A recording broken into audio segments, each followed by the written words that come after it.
What if I told you that one of the most profound spiritual movements in human history has this completely counterintuitive ultimate goal? Right. Like if you look at a lot of major philosophical traditions or even mystical traditions, the finish line is usually some form of ultimate release. Yeah, standard narrative. You reach heaven or you achieve enlightenment. Right, you reach the end of the maze. Exactly. Or, in a lot of Eastern traditions, you merge completely with the universe. You dissolve your individual self like a drop of water falling back into the ocean. Right, the end of human suffering is essentially achieved through the end of the separate self. Exactly. You basically eliminate the boundaries between you and the cosmos. But this movement we're exploring today, they actively refuse that. Yeah, they do. They look at that finish line, at that whole idea of merging with the universe, and they just say, no, thank you. I'd rather stay separate. Which is wild. It is. And the reason why is just,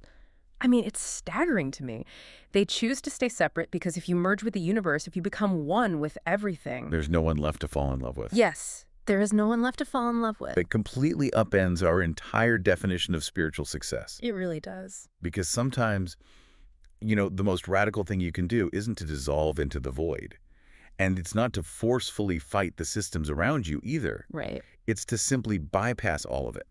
Just bypass it by using an emotion that is so universal and so overwhelmingly powerful that no institution, and not even the concept of enlightenment itself, can actually contain it. Welcome to the Deep Dive. Today we are exploring a quietly revolutionary spiritual framework called the Bhakti movement. It's a fascinating topic. It really is. And the source material we are pulling from today for you, the listener, is actually pretty unique. Yeah, it's not what you'd expect. No. We have a single, deeply personal document. It's titled bhaktimovement.pdf. And I want to clarify right out of the gate for you listening, this isn't some dry academic textbook. Not at all. I mean, the author explicitly states they are speaking from within the tradition. Right. They aren't an outsider putting this under a microscope or, treating it as some historical artifact. They're someone who actually lives and breathes this stuff. Which gives it such a different flavor. Oh, absolutely. They actually explaining this to us gently like we're just sitting together in a quiet garden talking about the nature of the human heart. I love that image. So our mission for this deep dive is clear. We're going to extract the core psychological, social, and spiritual nuggets from this text. Right. We want to understand how a movement centered entirely on love, basically bypassed rigid social hierarchies, redefined the human ego, and offers a radically different lens for navigating this modern, disconnected world you and I live in today. It's a tall order, but it's all in there. Okay, let's unpack this. So to really grasp why Bhakti is so powerful, we kind of have to start by looking at the historical soil where it first grew. Right, because you can't understand the cure until you understand the disease. Exactly. And the text describes the Bhakti path not as some single explosive event. Like, it wasn't a war or a sudden political coup. No, it was much slower. Yeah, the author says it was like a vine spreading slowly across India. It first took root in South India, roughly between the 6th and 9th centuries CE. With these wandering saints. Right, the Alvars, who were deeply devoted to the god Vishnu, and the Nayanars, who were devoted to Shiva. Yeah. And then it blossoms later between the 12th and 17th centuries, carried across the entire subcontinent by saints like Mirabai, Kabir, and Chaitanya. Which is a huge span of time. It is. But let's set the scene of that early 6th century religious landscape. Yeah. What was the environment like that made this vine, as they call it, necessary in the first place? Well, the religious landscape at that time was incredibly rigid. It was heavily focused on very complex rituals. And more importantly, it was entirely controlled by priestly classes. Like gatekeepers. Exactly like gatekeepers. If you wanted to connect with the divine, you couldn't just, do it in your living room. Right. You couldn't just pray by your bed. No. You had to go through them. Yeah. You had to use their language, which was elite Sanskrit. And just to put that in perspective for the modern listener, ordinary people did not speak Sanskrit. No, not at all. It was a scholarly liturgical language. Right. Imagine if the only way you could communicate with the creator of the universe was by hiring an academic who spoke ancient Latin to translate for you. Wow. While you just stood there in total silence. Religion felt very distant, very administrative, and entirely gated off from the common people. It makes me think about how we experience gatekeeping today. Oh, for sure. Like, think about when you try to read a complex medical bill Yes. or, the terms of service on a new piece of software or a legal contract. It's technically English, right? But it's designed to be impenetrable. Exactly. It's institutional jargon. It essentially forces you to hire a lawyer or a consultant, basically a middleman, just to understand your own rights or your own health. That is a perfect modern parallel. The jargon creates a dependency. Right. The structural complexity basically guarantees that the power remains in the hands of the few people who hold the dictionary. Wow. Yeah. And in 6th century India, Sanskrit functioned similarly in the religious sphere. Yeah. It created this artificial distance between the human soul and the sacred. It's like spiritual velvet ropes at an exclusive club. I like that. Yeah. For centuries, only the educated elite, the priests who knew the exact Sanskrit chants and the hyper-specific rituals, were on the VIP list. They held the clipboard. They held the clipboard. Uh-huh. And what the Bhakti saints essentially did was bypass the bouncers, open the side doors of the club, and shout to the people waiting outside in the alley, hey, everyone is on the list. You just have to bring love. What's fascinating here is the sheer audacity of using local languages to do that. Tell me about that. Well, the text points out that these early Bhakti saints didn't write theological treatises in Sanskrit. They sang their poems in Tamil, in Hindi, in Marathi, the regional tongues of the actual people. The street languages. Exactly. They sang in the languages people used to buy vegetables, the languages mothers used to sing their children to sleep. Which completely strips the gatekeepers of their power. Precisely. By doing that, they were making a massive theological statement. They were saying, the divine understands your local dialect. Wow. Love shouldn't be locked behind education or social status. The Bhakti solution wasn't about imposing more cold discipline or demanding that peasants learn Sanskrit. Right. It wasn't about making everyone an academic. No. It didn't require intellectual mastery of ancient texts. It was simple love, surrender, and trust. And from a psychological worldview, the text identifies the, quote, core problem of humanity in a way that feels incredibly relevant right now. It really does. It says the core problem isn't sin. It isn't a lack of knowledge or, failing some moral test. The core problem is simply a feeling of separation from the divine. If we connect this to the bigger picture, that makes perfect sense. How so? Well, if you believe the divine is locked away in a temple, accessible only through a priest speaking a language you don't even understand, of course you're going to feel a profound sense of separation. Right. You'd feel totally alienated. You are structurally alienated from the sacred.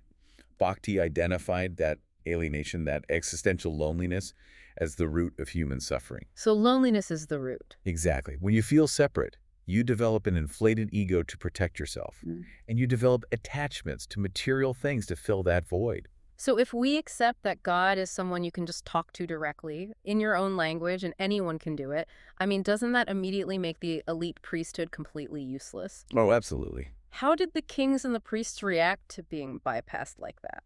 They were terrified. And often, they were incredibly hostile. Which brings us to a massive paradigm shift in this whole movement. Okay. By cutting those velvet ropes, Bhakti completely redefined how a human being actually interacts with God. It shifted the dynamic from a distant, punishing ruler to an intimate companion. That's a huge jump. It is. The central tenet of the text is so simple, it almost catches you off guard. It's just this. God is someone you can love. Not just a concept you try to understand philosophically, and not just a terrifying force you worship from afar with fear and trembling, hoping you don't get struck by lightning. Exactly. But someone you can actually deeply love. The text explains that while the divine is ultimately infinite and formless, it intentionally takes personal forms, like Krishna, Rama, or Shiva, specifically so human beings can connect with it. Because we need a face. Right. Think about human psychology. Yeah. We are wired for relational connection. We cannot easily fall in love with a formless, invisible void. Right, you can't hug a galaxy. Exactly. We fall in love with personality, with faces, with stories. This is where the text introduces a concept that absolutely blew me away. The rasas. Yes, the rasas. It translates to the flavors of love. The Bhakti tradition says you can relate to God in different ways depending on what your own individual heart naturally understands. It's not a one-size-fits-all religion. What's fascinating here is the psychological brilliance of the rasas. Oh, for sure. Bhakti acknowledges the diversity of human emotion. The rasas map perfectly onto our deepest, most primal relational templates. Let's walk through them because they are so distinct. The first one the text mentions is Sakya. Sakya is relating to God as a friend. Okay. Imagine the ease, the banter, the deep loyalty you have with your best friend, the person you don't have to pretend around. Right, the person you can just grab a coffee with. Exactly. Bhakti says you can bring that exact same informal, relaxed energy to the creator of the universe. That's amazing. Then you have Vatsalya, which is relating to birth as a parent. And that makes sense to a lot of us, right? Looking up to the divine for protection and guidance. But the text says Vatsalya can also mean relating to God as a child. Yes, and this is where it gets radically intimate. I couldn't believe this part. Think about the fierce, protective, nurturing love a mother or father feels for their infant. It is an all-consuming, completely selfless love. Yeah. In certain Bhakti traditions, devotees worship the infant form of Krishna. They sing him to sleep. They conceptually feed him. They are pouring that fierce parental love toward the divine. That is wild. You are nurturing the entity that created the cosmos. It's beautiful, really. It is. Okay, what about the next one? Madhurya. Mathurya is relating to God as a lover. Okay, getting romantic. Exactly. This is the realm of romantic love, passion, longing, and absolute emotional entanglement. It channels the intensity of a romantic obsession into a spiritual pursuit. Wow. And finally, Dasya. Dasya is relating to God as a servant or a devoted follower, finding joy in duty, loyalty, and basically carrying out the will of the beloved master. Okay, I have to push back here on behalf of anyone listening who might come from a more traditional, maybe Abrahamic background, or really any highly structured religious upbringing. Sure. Treating the creator of the universe, the infinite architect of all reality, like your buddy. Or even crazier, like your child. It sounds strange to modern ears. Doesn't that risk completely losing the awe and reverence of religion? Doesn't it domesticate the divine a little too much? I mean, if God is your buddy, do you still respect the magnitude of what God is? It's a completely valid pushback. Yeah. And the text actually addresses this directly. Oh, it does. Yeah, it talks about a hidden tension between closeness and awe. Okay. Yes, you speak to God like a person. You might even joke with God or scold God, which is actually really common in Bhakti poetry. Scolding God, that's incredible. Right. But there is a quiet, underlying awareness running beneath all that intimacy. You know, these forms, the friend, the child, the lover, are windows into something infinite. The text frames it as a beautiful paradox. The devotee essentially says, I love you as someone while knowing you are everything. I love you as someone while knowing you are everything. That is stunning. It really is. It's like standing on the shore of the ocean. You can dip your toes in the water right at the edge. That's the intimate, personal connection. You can touch it. Yeah. But you never forget that the water you are touching connects to a terrifying, bottomless, infinite expanse. Exactly. That's a great metaphor.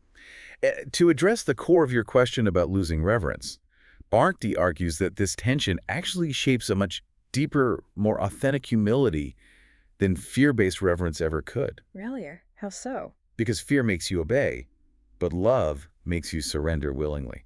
Oh, wow. Think about it.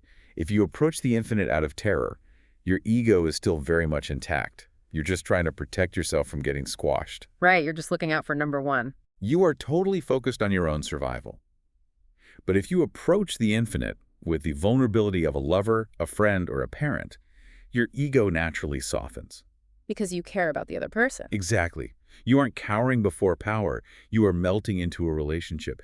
You are in awe of the connection itself, not just the raw power of the deity. That distinction, cowering before power versus melting into a relationship, is huge. It changes everything. It really does. And it acts as the perfect bridge to the next part of the author's argument. Because when you establish that anyone, literally anyone, regardless of their education or social standing, can have that direct, personal, and intimate relationship with the ultimate authority. The earthly authorities suddenly look very small. Yes, the earthly authorities look tiny, which is how the internal shift of the heart creates an external earthquake in society. Absolutely. So section 3 of our outline covers the social and political impact. The text notes that Bhakti wasn't always overtly political in the way we think of politics today. Right. They weren't lobbying for legislation. No, they weren't drafting bills. But it was quietly, inherently revolutionary.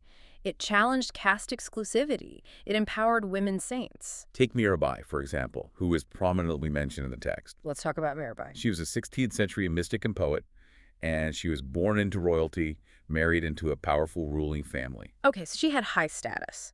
Very high status. But she abandoned all her royal privileges, all the social expectations of a high caste wife, because of her absolute devotion to Krishna as her divine lover. So that's the Maturi Rasa we just talked about. Exactly. In a society with incredibly strict roles for women and rigid caste boundaries dictating exactly who you could associate with, a queen dancing in the streets with commoners, singing love songs to God, was inherently disruptive. Oh, the logic of her actions absolutely terrified the power structure. I bet. Because think about the in-group, out-group dynamic in Bhakti. It is radically inclusive. The text says a true devotee isn't defined by their birth, their caste, their gender, or their wealth. What's it defined by? It is defined entirely by sincerity of heart. Wow. So if love matters more than status, and anyone can access God directly, then any societal system based on caste, exclusivity, or control immediately becomes obsolete. It crumbles. I mean, why would you respect an artificial human hierarchy when the ultimate hierarchy, the divine, has completely flattened the curve? The Bhakti saints were essentially undermining the entire socio-religious economy just by doing their thing. Here's where it gets really interesting. It's like the Bhakti saints were early open source software developers. Okay, I like where this is going. They didn't try to violently burn down the proprietary tech monopolies, the priesthoods, the caste systems, the kings. They just wrote a better code, Right. a code based on direct access and love, and then they gave the source code away for free to everyone in the streets. I love that analogy. And how do the proprietary monopolies react when someone gives away a better product for free? They panicked. They completely panic. Did the priesthood try to issue a software patch to shut this down? Did they try to, sue the developers, metaphorically speaking? They certainly tried. I mean, many Bhakti saints faced intense persecution. The Orthodox establishments tried to silence them, exile them, or discredit them entirely. Really? Oh yeah, there are historical accounts and legends of saints being poisoned, imprisoned, or literally turned away from major temples. That's awful. But the open source nature of Bhakti made it impossible to kill. Because it was everywhere. Exactly. You can lock a saint out of a temple, but you can't stop a peasant from singing a love song in their own field. The priesthood couldn't recall the code. Because you don't have to fight the system, you just make it irrelevant. Yes. And they did this simply by existing and singing and loving. The text points out that historically, Bhakti often softened divisions rather than creating violent uprisings. Right, they weren't leading armies. They didn't usually scream that other paths were wrong. They just believed love was the most direct, most joyful path. But in a world obsessed with control, mere joyful existence is a threat to authority. It is. So we have this massive external revolution, this letting go of societal status and bypassing the elite. Right. But the author of our text makes it very clear that the internal revolution is actually the much harder task. Harder than overthrowing the caste system. In a way, yes. It's one thing to let go of your social rank. It is entirely another thing to let go of your ego. Ah, yeah. Which brings us to the psychology of surrender and the discipline of emotion. Now, surrender is a word that I think makes a lot of modern people, myself included, deeply uncomfortable. Oh, it is heavily misunderstood, especially in our modern context where we prize autonomy, hustle culture, and, being the CEO of our own lives. Right. People hear the word surrender, and they immediately think of waving a white flag on a battlefield. Yeah, they think of passivity, weakness, giving up their agency. They hear, I don't matter. But the text is very explicit that this is not what Bhakti means by surrender. It says surrender is simply trusting the relationship more than your ego. It's not, I don't matter. It's, I don't have to carry everything alone. That is a profound psychological reorientation. He really is. In the Bhakti framework, the ego doesn't completely disappear. It doesn't get annihilated, which is the stated goal in some other ascetic or meditative traditions, where you literally try to extinguish the self entirely. Right. Instead, the ego softens. It relationally transforms. You still exist. You still have a personality, but your center of gravity shifts. It's like you are shifting from being the sun in your own solar system, demanding that everything orbit around your needs and anxieties, Right. to being a planet orbiting a much warmer, much larger sun. Exactly. You are no longer the lonely ruler of your own little universe. You become a participant in a grander relationship. You exist as a lover, a servant, a child, or friend of the divine. And part of participating in that relationship involves an emotion that honestly blew my mind when I read about it, the concept of viraha. Viraha, the theology of longing and separation. The text says that from the outside, bhakti looks like nonstop joy. It's dancing, singing, bells ringing. It looks like a huge party. Exactly. But inside the heart of the practitioner, there is often this deep, piercing ache. They are missing God. Yeah. But here is the twist that I think is so psychologically brilliant. Aching for connection is actually seen as a form of closeness, not a failure of faith. It seems counterintuitive until you map it onto human relationships. How so? Think about a time you've been deeply in love with someone, but they had to travel far away. Like a long-distance relationship. Exactly. The pain you feel in their absence isn't a sign that your relationship is broken. In fact, it's the exact opposite. The pain is the proof. Yes, the pain is the proof of the love. The longing is simply the love made visible by distance. If you didn't love them, you wouldn't ache when they were gone. Bhakti takes that universal human experience of missing someone and applies it to the divine. The text says, even your distance from God becomes a form of closeness. A beautiful thought. Because as long as you are longing for God, your mind is entirely focused on God. It completely reframes doubt and spiritual dryness. Oh, that's a good point. In so many traditions, if you have doubt, if you wake up one morning and think, I don't feel the presence of the divine today, that is treated as a massive crisis. Right, you're failing. You need to repent. You're losing your faith. Exactly. But here, doubt and emptiness aren't the opposite of faith. They're just part of having an honest relationship. Right. I mean, no human relationship is intensely passionate 100% of the time. There are lulls. There is distance. Love that includes uncertainty and longing is so much more honest than forced, rigid, plaster smile certainty. Which leads perfectly into how Bhakti views human emotion as a whole. Emotion is highly valued. In fact, it is the vehicle of salvation itself. But it's not unchecked, right? No, it is disciplined. It is not chaos.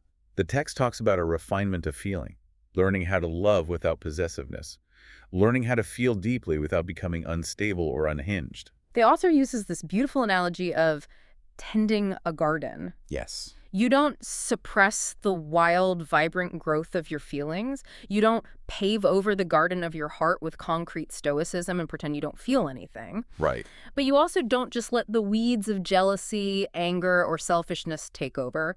You prune, you water, you intentionally guide that emotional growth toward the sunlight of devotion. But tending that garden requires immense internal awareness and brings up a vital tension discussed in the text, a debate that has actually existed in theology for centuries. Grace versus effort. Okay, unpack that. Do you reach the ultimate goal through your own hard work or through divine grace? The text notes that Bhakti leans toward God's grace being primary. The divine reaches down to pull you up, but it still demands that you show up. Right. You still have to do the work. You have to practice. You have to tend the garden. So I have to ask, how does one actually balance acting in the world with surrendering the outcome? Let's make this real for someone listening today. Say you are applying for a job you desperately need to pay rent, or maybe you are caring for a sick parent. How exactly does a Bhakti practitioner release ownership of the outcomes when the outcome literally determines their survival or their heartbreak? It is the hardest practice in the world. Yeah. But the text does provide a framework. It says, act sincerely, care deeply, but recognize the limits of your control. Okay. If you are applying for that job, the effort part means you polish your resume, you prepare for the interview, you show up on time, and you give it your absolute best. You care deeply about the process. Right, you don't just sit on the couch and wait for God to email you an offer. Exactly. But the surrender part means acknowledging that the final decision is ultimately out of your hands. The hiring manager's mood, the economy, the other candidates, you don't control any of that. So you decouple your self-worth from the result. Yes. You say, I did my duty as an offering. The result belongs to the universe. Same with caring for a sick parent. You research the best doctors, you administer the medicine, you sit by their bed and hold their hand. That is the intense effort of love. Yeah. But you have to surrender to the reality that you cannot ultimately control biology or mortality. You do the work, and the rest is grace. Yeah. It's a relational dynamic. You reach out your hand as far as you can, trusting that the divine will eventually grab it.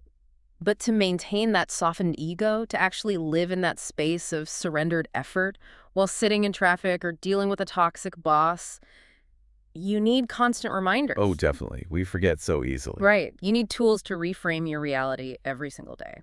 And that brings us to the fifth section of our outline, the sacred vocabulary and the idea of living inside the story. Linguists have a concept called linguistic relativity. Oh, what's that? It's the idea that the words we use literally shape our perception of reality. If you don't have a word for a concept, it's very hard to actually experience that concept. Okay, that makes sense. Bhakti doesn't just give you a set of new beliefs.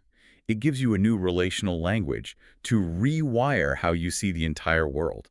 The text gives us these incredible words. Let's really look at them because they are transformative. First is seva. The text defines this as service done with love, not out of obligation. Think about how often we do things out of resentment, guilt, or mere duty. Constantly. I have to do the dishes, I have to stay late at work, I have to help my neighbor. When you shift your internal vocabulary to seva, the physical action remains exactly the same, but the psychological state completely changes. So it's not a chore anymore. Right. You aren't doing a chore, you are making an offering. The mundane act of sweeping the floor literally becomes a site of spiritual connection. Next is darshan.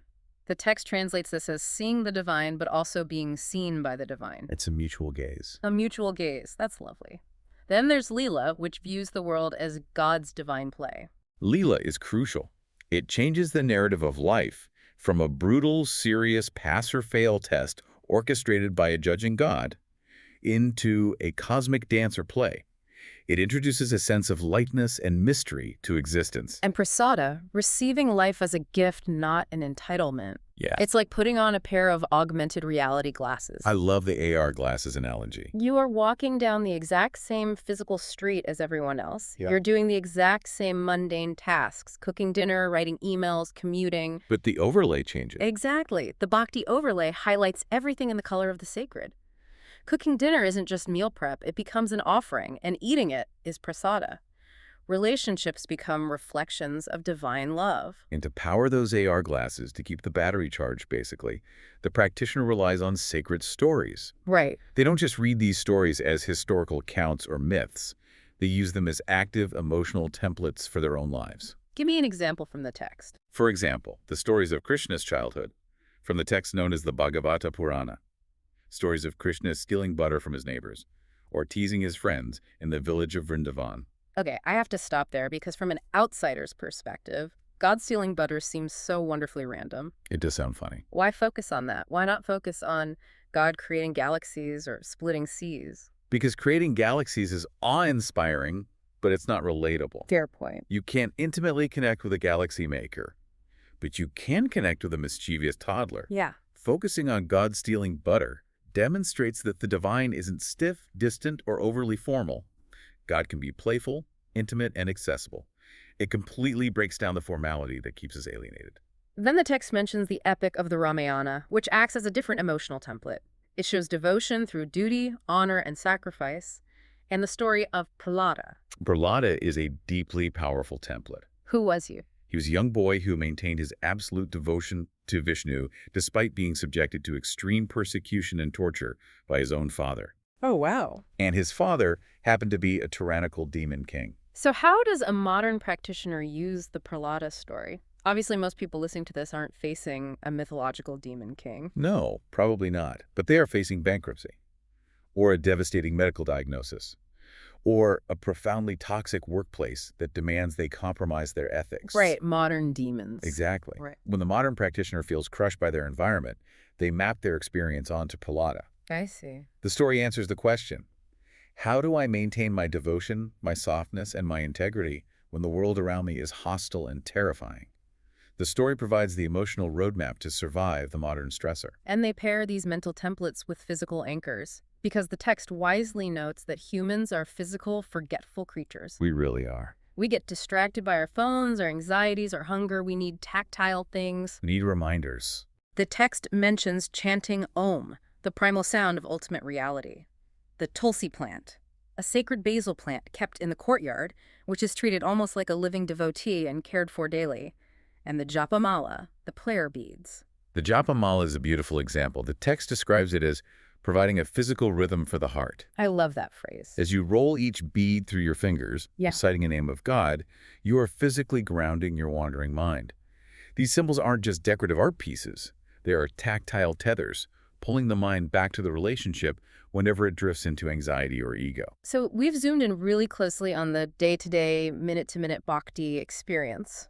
Now, the author of our text does something very helpful. They zoom out. Yes, to show the bigger picture. They look at the ecosystem of Hinduism to show us where this specific river flows in the broader landscape of spiritual philosophies. Right. Within the broad umbrella of Hinduism, there are multiple established paths to liberation, known as yogas. And the text makes a crucial point to say these aren't competing, mutually exclusive religions where one is true and the others are false. Oh, that's refreshing. They are simply different ways of climbing the same mountain, Yep. tailored to different types of people. I've always thought of yoga as just the physical stretches we do at the gym, but the text lays out 4 distinct, massive philosophical paths.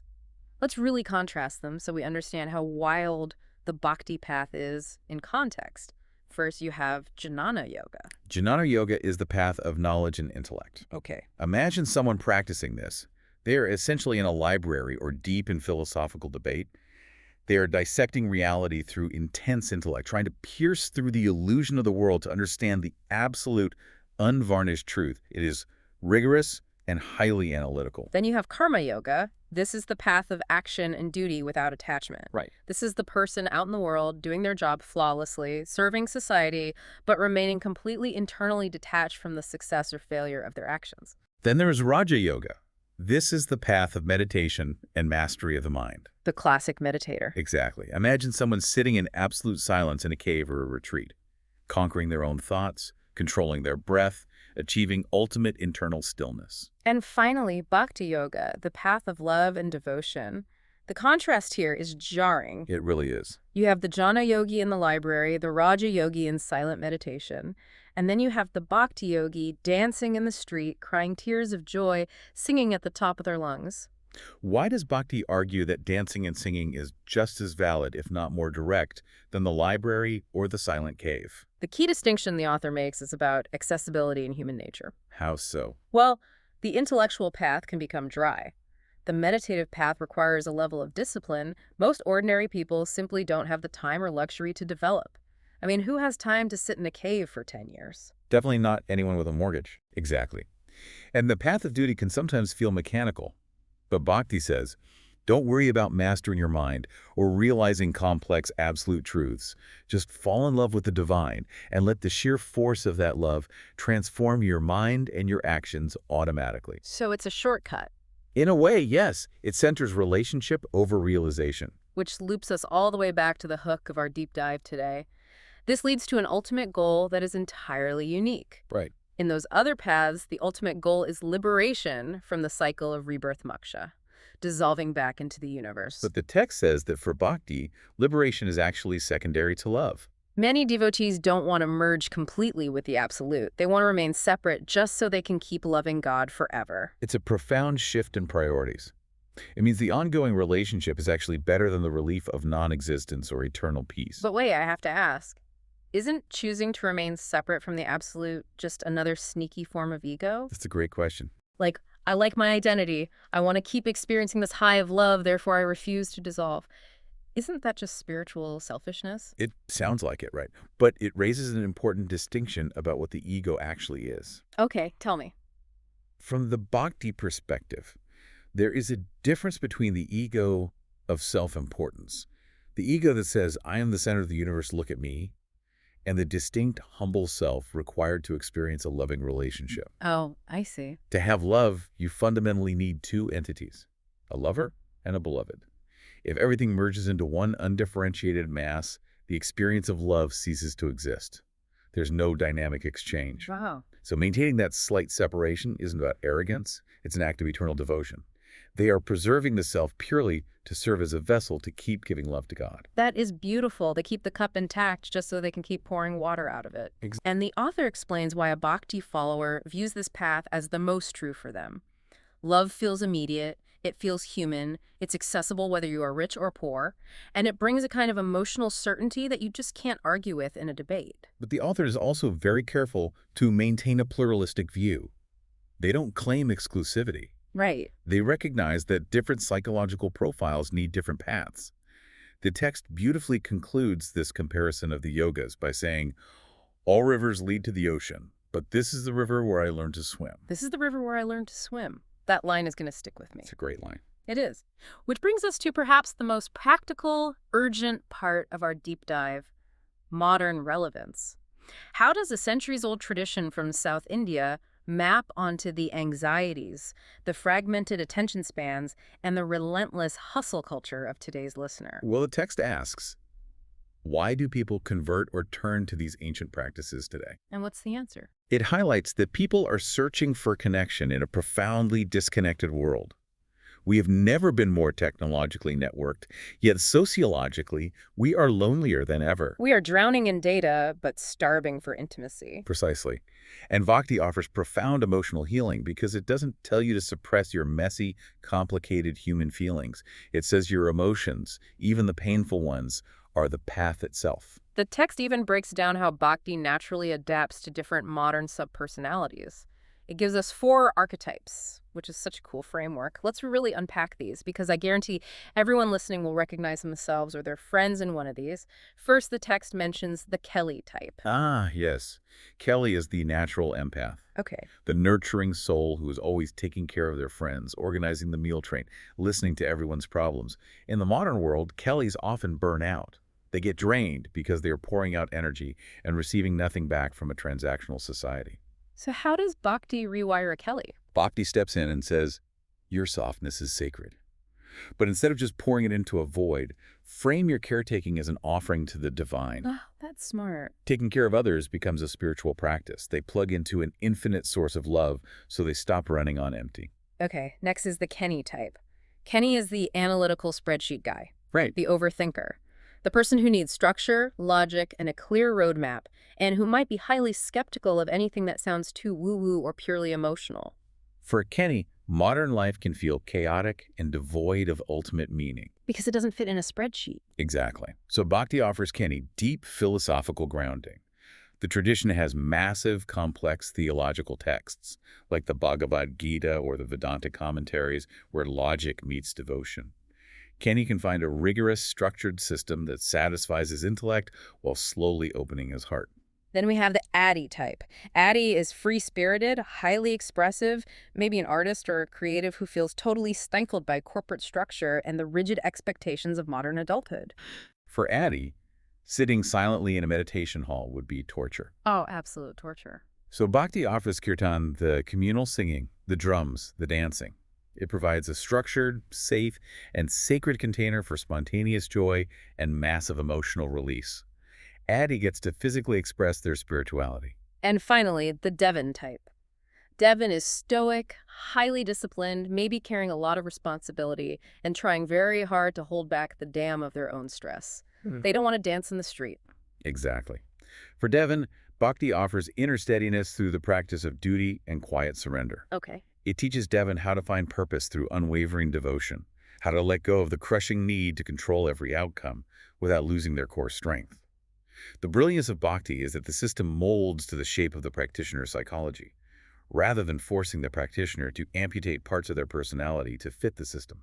So, synthesizing all of this, what does this actually mean for us today, right now? It raises an important question about modern society. We are constantly told by society, by social media algorithms, by corporate culture, that we need to optimize ourselves. We are told to harden ourselves, to build emotional armor, to survive the modern world. Don't show weakness. Be a boss. Right. Be untouchable. But Bhakti comes in and says that choosing vulnerability, choosing softness, is not a weakness. It is, as the text beautifully calls it, a quiet courage. It absolutely is a quiet courage. Think about what it takes to choose kindness when your ego is screaming for revenge. Yeah. To choose devotion and trust when the world demands you aggressively manage and manipulate every outcome, that requires immense internal strength. It completely redefines what power looks like. Real power isn't building the thickest armor. Real power is having a heart so anchored in love that you don't need armor at all. It really does. Bhakti changes the core question of life. Well, instead of waking up every day and frantically asking, how do I get somewhere today? How do I advance spiritually, materially, professionally? The only question that matters becomes, how do I love right here, in this exact moment, with the people and tasks in front of me? And if you can answer that question, every single moment, even the boring ones, even the painful ones, becomes an opportunity for connection rather than just an annoying stepping stone to some hypothetical future. We have covered massive ground today. We really have. We've gone from the historical velvet ropes of ancient Indian religious hierarchies, exploring how these rebellious saints bypassed the elite to give every ordinary person direct access to the divine in their own language. All right.